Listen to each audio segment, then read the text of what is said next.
Hello everyone, welcome to Eco Commerce Hub. मैंने इसमें आपका एमए इकोनॉमिक्स सेकंड सेमेस्टर का जो हमारा सब्जेक्ट है MEEC 508 लिया है। उसमें मैंने आपका दिसंबर 2022 का पेपर लिया है। सेक्शन ए में क्वेश्चन में हमें पूछा गया था, discuss the need and importance of diagrammatic presentation of data and statistics. कि जो आपका डायग्रामेटिक प्रेजेंटेशन करते हैं हम डेटा का, स्टैटिस्टिक्स के डेटा का, उसकी क्या आवश्यकता है या क्यों महत्वपूर्ण है, ये हमें इसमें बताना है। 19 मार्क्स का ये क्वेश्चन आपको पूछा गया है। तो पहले हम थोड़ा इंट्रोडक्शन से स्टार्ट करेंगे। तो देखो, आप इंट्रोडक्शन में थोड़ा इस तरीके से लिख सकते हैं कि स्टैटिस्टिक्स में क्या होता है कि डेटा आपका यूजुअली काफी लार्ज और कॉम्प्लेक्स होता है, और अगर हम उसी डेटा को जस्ट नंबर की फॉर्म में या टेबल की फॉर्म में प्रेजेंट कर देंगे तो उसको समझना थोड़ा डिफिकल्ट हो जाता है। बट डायग्रामेटिक प्रेजेंटेशन, इसके लिए मैंने डीपी यूज किया है। DP in short, diagrammatic presentation के लिए, टाइम सेव करने के लिए पेपर में आप पूरा लिखिए कि डायग्रामेटिक प्रेजेंटेशन का मतलब होता है कि डेटा को आप, नाम से पता चल रहा है कि डायग्राम की हेल्प से दिखा रहे हैं। जैसे बार डायग्राम का आपने यूज कर दिया, पाई चार्ट, लाइन ग्राफ, ठीक है, इस तरीके से। ये मेथड क्या करता है, डेटा को आपका काफी सिंपल, इफेक्टिव, क्लियर, अट्रैक्टिव बनाता है। आगे चलते हैं। फिर हमसे पूछा गया था कि क्या नीड है या क्या इम्पोर्टेंस है आपके डायग्रामेटिक प्रेजेंटेशन की। तो जो ये नीड इम्पोर्टेंस है, यही आपके ऑब्जेक्टिव्स भी हो सकते हैं आपके किसके, डायग्रामेटिक प्रेजेंटेशन ऑफ डेटा का। ठीक है, तो पहले हम शुरू करते हैं इजी अंडरस्टैंडिंग। देखो, अगर आप डेटा को डायग्राम की फॉर्म में प्रेजेंट करोगे तो उसको समझना काफी सिंपल, इजी हो जाएगा। इवन जो कॉमन पीपल है वो भी उसको समझ सकते हैं। Second, attractive presentation.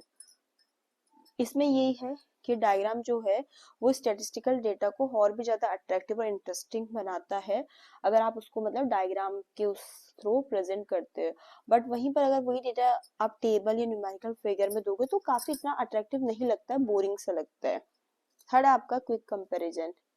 इसमें यही है कि डायग्राम की हेल्प से कंपैरिजन करना बहुत इजी हो जाता है between different sets of data, बहुत इजी क्विक हो जाता है। ठीक है, डायग्राम काफी आपका मतलब इसके साथ साथ टाइम भी सेव करती है, क्योंकि ठीक है कि भाई कोई भी डायग्राम देख के कंपेयर कर लेगा, आपको जो इतना सारा टेबुलर या न्यूमेरिकल डेटा लिखा है उसको उसमें गो थ्रू करने की जरूरत नहीं है।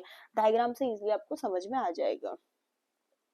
डायग्राम आपके डेटा के बारे में क्लियर पिक्चर देती है कि भाई आपका डेटा का साइज क्या है, क्या ट्रेंड है, क्या प्रोपोर्शन है। ठीक है, एक अच्छा इफेक्टिव कम्युनिकेशन टूल भी है आपका ये।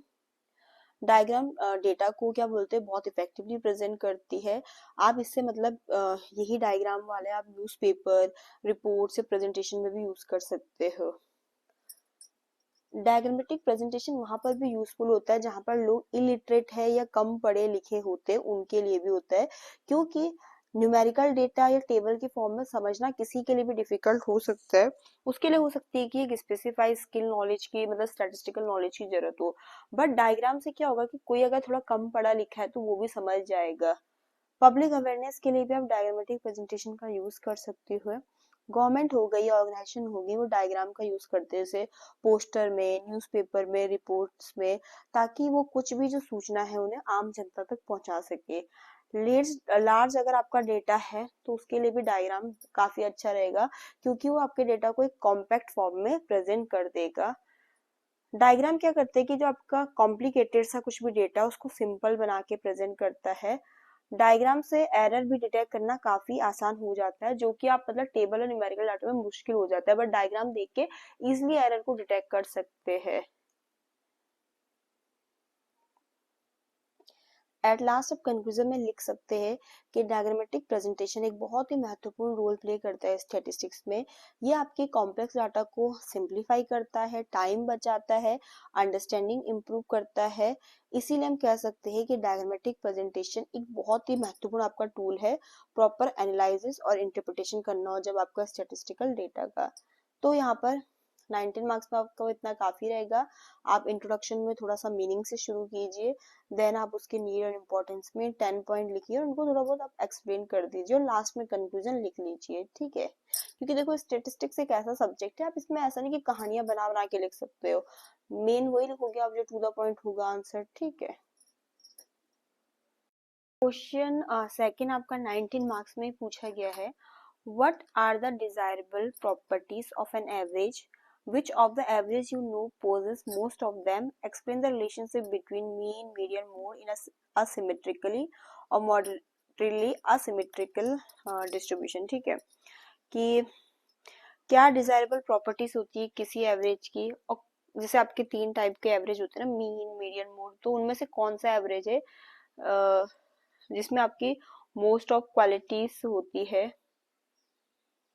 और हमें फिर मीन मीडियन मोड के बीच का रिलेशनशिप समझाना है सिमेट्रिकल डिस्ट्रीब्यूशन में और मॉडरेटली असिमेट्रिकल डिस्ट्रीब्यूशन में। तो पहले इंट्रोडक्शन में हम एवरेज क्या होता है जान लेंगे। An average is a single value which represents the whole data. Since many types of averages are used in the statistics, a good average should have certain qualities so that it can truly represent the data. ठीक है, तो देखो जो आपकी average होते हैं वो एक सिंगल वैल्यू होती है जो आपकी रिप्रेजेंट करती है पूरे डेटा को। हमारे काफी टाइप्स के आपके एवरेज होते हैं स्टैटिस्टिक्स में, तो एक गुड एवरेज के पास कुछ सर्टेन क्वालिटीज होनी चाहिए ताकि वो ट्रूली रिप्रेजेंट कर सके डेटा को। उदाहरण के लिए यहाँ पर 5 स्टूडेंट के मार्क्स दे रखे हैं, 10, 20, 30, 40, 50। ठीक है, तो इनको ऐड करके 5 से डिवाइड करके जो 30 आए ये क्या हो जाएगा आपका एवरेज मार्क्स। ठीक है, एवरेज को हम यूज करते हैं ताकि हम समराइज कर सके लार्ज डेटा को, कंपैरिजन को आसान बना सके। ठीक है, तो एक डिजायरेबल प्रॉपर्टीज क्या होती है गुड एवरेज की, पहले है रिजिडली डिफाइंड, मीन एक अच्छा एवरेज जो है क्लियरली और एक्यूरेटली डिफाइन होना चाहिए ताकि हर किसी को सेम वैल्यू मिले। ठीक है, a good average should be clearly and precisely, ठीक है, define so that everyone get the same answer. आसान होना चाहिए उसको समझना। ठीक है, उस सिंपल होना चाहिए आपका एवरेज था कि ताकि उसको मतलब कॉमन लोग भी समझ सके। इजी टू कैलकुलेट, मेथड जो आपका होता है एवरेज कैलकुलेटिंग का सिंपल होना चाहिए, नॉन टाइम कंज्यूमिंग होना चाहिए, बेस्ड ऑन ऑल ऑब्जर्वेशन। एक अच्छा एवरेज वो होता है जो सारे जो वैल्यूज होते हैं सीरीज की उनको मतलब उन पे बेस्ड हो। ठीक है, not affected by the extreme values. ठीक है, it should not be highly affected by very large very small value. ठीक है, तो एक्सट्रीम वैल्यू क्या होती है, तो आपकी बहुत लार्ज या आपकी स्मॉल वैल्यूज होती है, तो एक अच्छा एवरेज उनसे अफेक्टेड नहीं होना चाहिए। Capable of further algebraic treatment, एक अच्छा एवरेज वो होता है जिसको आप यूज करके फर्दर जो आपके मैथमेटिकल या स्टैटिस्टिकल कैलकुलेशंस होती है उनको कर सकते हो। स्टेबल वैल्यू, आपकी एवरेज की वैल्यू स्टेबल होनी चाहिए, ऐसा नहीं कि वो चेंज होगा, मतलब it should not change much, जैसे नहीं कि काफी ज्यादा चेंज हो जाएगा from sample to sample, it should not change much from sample to sample. Centrally located, the average should lie near the centre of the data. ठीक है, तो जो आपका एवरेज होता है वो लाई करना चाहिए आपका near the centre of the data. तो हमने यहाँ पर जाना एवरेज एक सिंगल वैल्यू है जो आपको शो कर रहा जनरल और सेंट्रल वैल्यू आपके जो भी ग्रुप ऑफ नंबर है उनकी। ठीक है, तभी तो हम कह रहे हैं कि वो सेंट्रली लोकेटेड होना चाहिए। आप चाहो तो इसके एक दो प्रॉपर्टीज और लिख सकते हो। Representative of the entire data, कि एक गुड एवरेज वो होता है जो ट्रूली रिप्रेजेंट करे पूरे डेटा को, करेक्ट आइडिया दे हमें about the general level of the series. ठीक है, और एक और आप लिख सकते हो कि least affected by sampling fluctuations, मतलब कि एक अच्छा एवरेज वो होता है जो रिमेन रहे ऑलमोस्ट सेम इवन अगर हम डिफरेंट सैंपल भी ले सेम पॉपुलेशन से। ठीक है, तो a good average should remain stable, should remain almost same even if different sample are taken from the same population। ठीक है, तो ये हो गया। फिर उन्होंने हमसे आगे क्वेश्चन में पूछा कि कौन सा वो एवरेज है मीन मीडियन मोड में से कि जिसके पास सबसे ज्यादा अच्छी प्रॉपर्टीज होती है। तो मतलब ये जो ऊपर हमने क्वालिटी डिस्कस करी तो हमें पता चला कि अर्थमेटिक मीन के पास वो डिजायरेबल प्रॉपर्टी सबसे ज्यादा होती है। पहला पॉइंट ये है क्योंकि वो इट इज रिजिडली डिफाइंड, ठीक है। सेकंड, उसको कैलकुलेट करना इजी है, अंडरस्टैंड करना इजी है, ठीक है, easy to calculate and understand. Third, based on all observation, जैसे हमने ऊपर पढ़ाई था ना कि सारी वो यहाँ पर एक फीचर में पढ़ा था ना कि बेस्ड हो सारे ऑब्जर्वेशन पे, तो वो हमें मीन में भी देखने को मिलेगी। आपका सुटेबल होता है मीन आपका अलजेब्रिक ट्रीटमेंट के लिए, और वाइडली यूज्ड होता है आपका स्टेटिस्टिकल एनालिसिस में। हाँ, बट वहीं पर आपके मीन की ये लिमिटेशन है कि आपके एक्सटर्नल वैल्यू से अफेक्टेड होता है, बट स्टिल इसको हम बेस्ट एवरेज कंसिडर करते हैं मोस्ट ऑफ केस में। अब हम देखेंगे क्या रिलेशंस होते हैं, relationship between mean, median and mode. एक हम सिमेट्रिकल डिस्ट्रीब्यूशन में भी देखेंगे और मॉडरेटली असिमेट्रिकल डिस्ट्रीब्यूशन में भी देखेंगे, लेकिन उससे पहले हम थोड़ा सा जान लेंगे कि आपका सिमेट्रिकली और मॉडरेटली असिमेट्रिकली डिस्ट्रीब्यूशन क्या होता है। देखो, आपका डिस्ट्रीब्यूशन सिमेट्रिकली तब कहलाएगा, वह डिस्ट्रीब्यूशन सिमेट्रिक कहलाता है जिसमें डेटा क्या बोलते हैं, इवनली सेपरेट हो जाता है on both the side of centre, ठीक है। तो आपका सिमेट्रिकल डिस्ट्रीब्यूशन वो है a distribution in which data are मतलब इक्वली सेपरेट हो गया on both the side of centre, ठीक है। लेफ्ट और राइट साइड में मतलब एक तरीके से मिरर इमेज देखने को मिलेगी। वहां पर क्या होगा, मीन, मीडियन, मोड इक्वल होंगे, और जो आपकी स्क्वीनेस रहेगी SKEWNE वो क्या रहेगी, 0।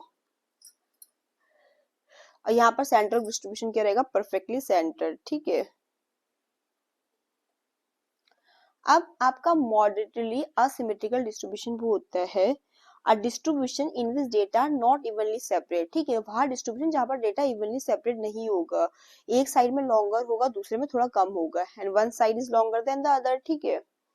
एक साइड ज्यादा स्ट्रेस दिखेगी ना, चाहे वो लेफ्ट हो चाहे राइट हो, ठीक है। मीन, मीडियन, मोड आपके क्या होंगे यहाँ पर डिफरेंट होगा, और यहाँ पर स्क्वीनेस एग्जिस्ट करेगी, ठीक है, बट बहुत हाई नहीं होगी। और ये क्या होगा आपका सेंटर ऑफ डिस्ट्रीब्यूशन, इसमें क्या होगा, स्लाइटली शिफ्टेड होगी आपके सेंटर से, ठीक है। अब सिमेट्रिकल डिस्ट्रीब्यूशन में तो क्या होता है कि मीन, मीडियन, मोड तीनों इक्वल आ जाते हैं, आपके all three averages are equal and lie at the centre of the distribution, symmetrical distribution में। अब मॉडरेटली असिमेट्रिकल डिस्ट्रीब्यूशन में आपका क्या होता है, मोड इक्वल होता है 3 मीडियन माइनस 2 मीन, इस तरीके से। वहीं पर अगर ये आपका पॉजिटिवली स्क्यूड डिस्ट्रीब्यूशन है तो कुछ इस तरीके से देखने को मिलेगा, और वहीं पर अगर नेगेटिव स्क्विड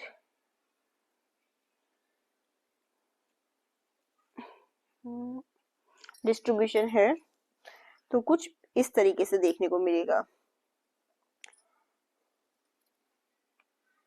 मीन से बड़ा मीडियन, मीडियन से बड़ा मोड, ठीक है। तो ये रहा। तो हमने इस क्वेश्चन में जाना कि एवरेज क्या होता है, एक अच्छे एवरेज की क्या क्वालिटीज हो सकती है, फिर ये जाना कि हमें अर्थमेटिक मीन में क्वालिटी सबको देखने को सबसे ज्यादा देखने को मिलती है, फिर रिलेशन बताया हमने मीन, मीडियन, मोड में, सिमेट्रिकल डिस्ट्रीब्यूशन में भी, और आपकी मॉडरेटली असिमेट्रिकल डिस्ट्रीब्यूशन में। लास्ट में आप कंक्लूजन में लिख सकते हैं a good average should be simple, representative, stable, ठीक है।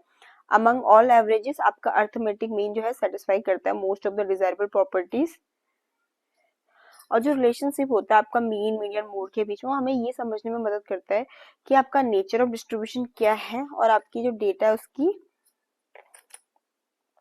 इस SKEW स्क्वीनेस क्या है आपकी डेटा की। जो आपका स्क्वीनेस है ये हमें क्या बताता है कि कितनी डिग्री है आपकी असिमेट्री की आपके डिस्ट्रीब्यूशन में, मतलब कि आपका जो डेटा है वो ज्यादा सेपरेट लेफ्ट में है या ज्यादा आपका राइट साइड पे सेपरेट होगा, ठीक है। कि राइट साइड की टेल लॉन्गर, मतलब वही ना कि राइट साइड की टेल लॉन्गर होगी या लेफ्ट साइड की टेल लॉन्गर होगी, या हमें जीरो स्क्वीनेस देखने को मिलेगी, ठीक है। तो एक तरीके से स्क्वीनेस हमें ये चीज को मेजर करने में हेल्प करती है कि lack of symmetry in data.